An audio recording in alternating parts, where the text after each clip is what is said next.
जय श्री हरि भक्तों, आप सभी भक्तों को निर्जला एकादशी की हार्दिक शुभकामनाएं।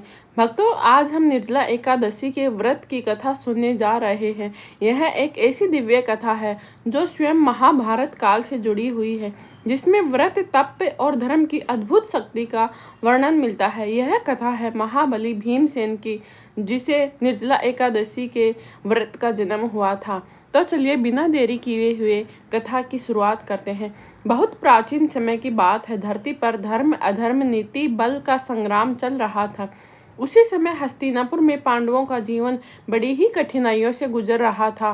पांडु पांचवों में सबसे शक्तिशाली, बलवान और सबसे अधिक भोजन प्रिय थे भीमसेन। भीम को अपनी शक्ति पर बहुत अत्यधिक गर्व था। वे इतने बलवान थे कि एक समय का भोजन वे हजारों लोगों के बराबर कर लेते थे। लेकिन भीमसेन की एक सबसे बड़ी कठिनाई थी, वे किसी भी प्रकार का उपवास व्रत नहीं कर पाते थे। पांडवों में से सबसे धर्मात्मा युधिष्ठिर थे। वे हर एकादशी का व्रत, उपवास, पूजा विधि का पालन किया करते थे। वे हर 15 दिन में आने वाली एकादशी का व्रत रखते, भगवान विष्णु की आराधना करते थे। भीम यह सब देखते रहते कि भाई युधिष्ठिर उपवास करते हैं, अर्जुन नियम से रहते हैं, नकुल सहदेव भी व्रत करते हैं, लेकिन भीमसेन को भूख सहन नहीं हो पाती थी। एक दिन भीमसेन ने अपने भाई युधिष्ठिर से कहा, हे राजन, मैं धर्म का पालन करना चाहता हूँ, परंतु मुझसे भूख सहन नहीं होती, मैं उपवास नहीं कर सकता। तब युधिष्ठिर ने उसे समझाया कि व्रत आत्मा शुद्ध करती है, पापों का नाश करती है। लेकिन भीमसेन फिर भी असमर्थ रहे। कुछ समय बाद एक महान ऋषि, वेदों के ज्ञाता और ज्ञान के सागर महर्षि वेदव्यास हस्तिनापुर पधारे। हस्तिनापुर में उनको देखकर पांडव उनके चरणों में नतमस्तक हुए। भीमसेन ने बड़े ही विनम्रता से प्रश्न पूछा कि हे महर्षि, क्या कोई ऐसा उपाय है जिससे मैं बिना भूखे रहे पुण्य प्राप्त कर सकूं?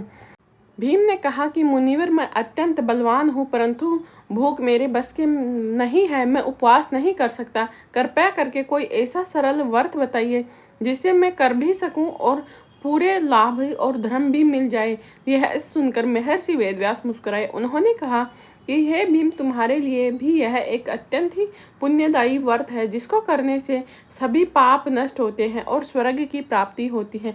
महर्षि वेदव्यास ने कहा कि हे भीम, हर महीने में 2 एकादशी आती है। यदि मनुष्य इनका व्रत करता है तो मोक्ष की प्राप्ति होती है।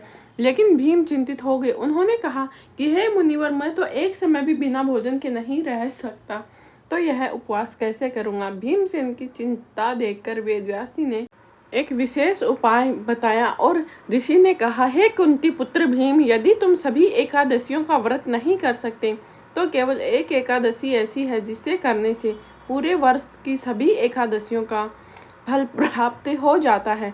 यह सुनकर भीम के चेहरे पर आशा की किरण चमक उठी। महर्षि बोले, उस एकादशी का नाम है निर्जला एकादशी। इस व्रत में ना तो जल ग्रहण किया जाता है, ना ही अन्न ग्रहण किया जाता है, और भगवान विष्णु का ध्यान करना होता है। इससे वर्ष की सभी एकादशियों का फल प्राप्त होता है। भीमसेन आश्चर्यचकित हो गए। उन्होंने कहा कि हे मुनिवर, यह व्रत तो और भी कठिन है, मैं तो जल तक नहीं छोड़ सकता। तब महर्षि बोले, यदि एक दिन तुम इस व्रत को कर लेते हो तो तुम हजारों यज्ञों के बराबर पुण्य प्राप्त कर लोगे। अब भीमसेन सोच में पड़ गए, क्या यह कठिन व्रत कर पाएंगे? क्या उनकी भूख की शक्ति इस दिव्य व्रत के सामने टिक पाएगी? तो भीमसेन ने महर्षि वेदव्यास की बात सुनकर दूसरी तरफ उनके मन में शरीर की स्वाभाविक भूख प्यास थी। भीमसेन बोले, हे मुनिवर, यह व्रत अत्यंत कठिन है। मैं युद्ध में हजारों योद्धाओं से लड़ सकता हूँ, परंतु भूख और प्यास से नहीं लड़ सकता। तब महर्षि वेदव्यास ने कहा कि भीमसेन, जो व्यक्ति अपने मन और इंद्रियों पर विजय पा लेता है वही सच्चा वीर कहलाता है। शरीर की शक्ति का सबसे बड़ा मन का संयम होता है। यदि तुम केवल एक दिन भी निष्ठा पूर्वक यह व्रत कर लेते हो तो तुम्हें ऐसा पुण्य मिलेगा जो हजारों अश्वमेध यज्ञों को करने पर प्राप्त होता है। यह सुनकर भीमसेन के मन में धीरे धीरे दृढ़ता आने लगे। उसने हाथ जोड़कर कहा कि हे मुनिवर, यदि इस व्रत के धर्म की प्राप्ति होती है, भगवान विष्णु की कृपा प्राप्त होती है, तो मैं यह व्रत अवश्य ही करूंगा, चाहे शरीर साथ दे या न दे। मैं निर्जला एकादशी का व्रत अवश्य ही करूंगा। हे भीम, यह व्रत ज्येष्ठ मास की शुक्ला एकादशी को किया जाता है। इस दिन सूर्योदय से लेकर सूर्यास्त तक ना जल ग्रहण करना है, ना ही अन्न ग्रहण करना है। केवल भगवान विष्णु का ध्यान, नाम स्मरण और भक्ति करनी है। रात्रि में भगवान का जागरण करते हुए कथा सुननी चाहिए। भीम ने डरते हुए कहा, हे मुनिवर, यदि मैं जल नहीं पीऊंगा तो मेरा शरीर कैसे जीवित रहेगा?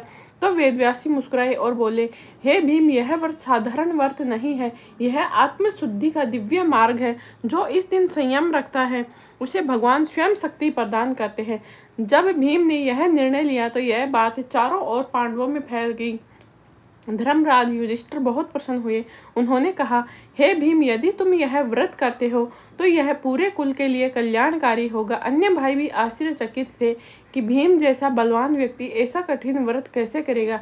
धीरे धीरे समय बीतता गया। निर्जला एकादशी का दिन आया तो भीम ने सुबह स्नान आदि करके सूर्योदय से पहले उठकर भगवान श्री हरि की पूजा की और व्रत को शुरू कर दिया। भगवान विष्णु का ध्यान लिया और संकल्प लिया कि अगले दिन वे निर्जला एकादशी का व्रत करेंगे और उसका पारण करेंगे। पूरा हस्तिनापुर इस बात से अवगत था कि महाबली भीम एक महान तपस्या करने जा रहे हैं। तो यह दिन सामान्य दिन नहीं था। ज्येष्ठ मास का समय था, जब सूर्य अपनी पूरी तीव्रता था। धरती तप रही थी, हवा गर्म थी, जल स्रोत सूखने लगे थे। लेकिन भीमसेन का संकल्प और भी अधिक प्रबल था। जैसे जैसे दिन चढ़ता गया, भीम को प्यास महसूस होने लगी। उसका गला सूखने लगा। धीरे धीरे उसके शरीर में थकावट महसूस होने लगी, लेकिन उसने स्वयं को रोका और बार बार मन में दोहराते रहे कि यह शरीर अस्थायी है, आत्मा शाश्वत है। भीम ने आंखें बंद की और भगवान विष्णु का ध्यान किया, जिससे उनके हृदय में प्रकाश फैलने लगा। उन्होंने मन ही मन कहा कि हे नारायण, मुझे शक्ति दे, मैं इस व्रत को पूरा कर सकूं। दिन बढ़ता गया। भीम के शरीर की कमजोरी बढ़ने लगी, लेकिन उनका मन मजबूत था, उनका निश्चय अडिग था।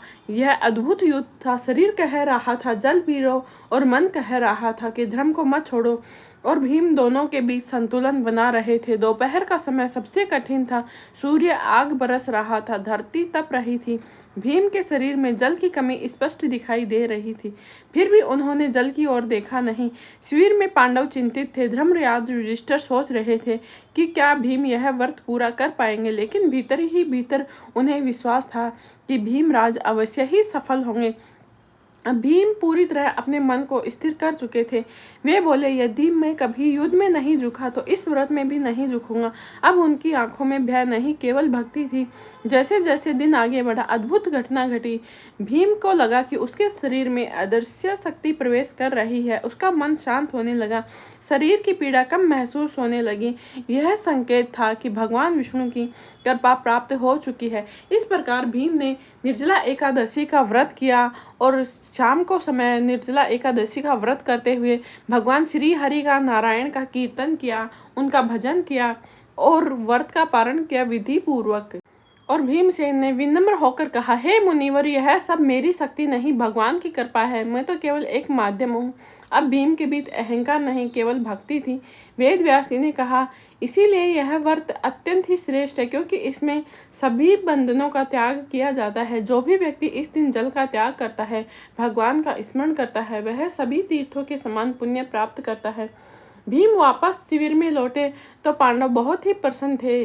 भीमराज युधिष्ठिर ने बोला कि हे भीम, तुमने धर्म की कठिन परीक्षा को सफलतापूर्वक पूरा किया है। तो भक्तों, निर्जला एकादशी का व्रत हमें मन की शक्ति को बढ़ाता है। श्रद्धा से कठिन कार्य संभव हो जाता है और भगवान की भक्ति से जीवन सफल होता है।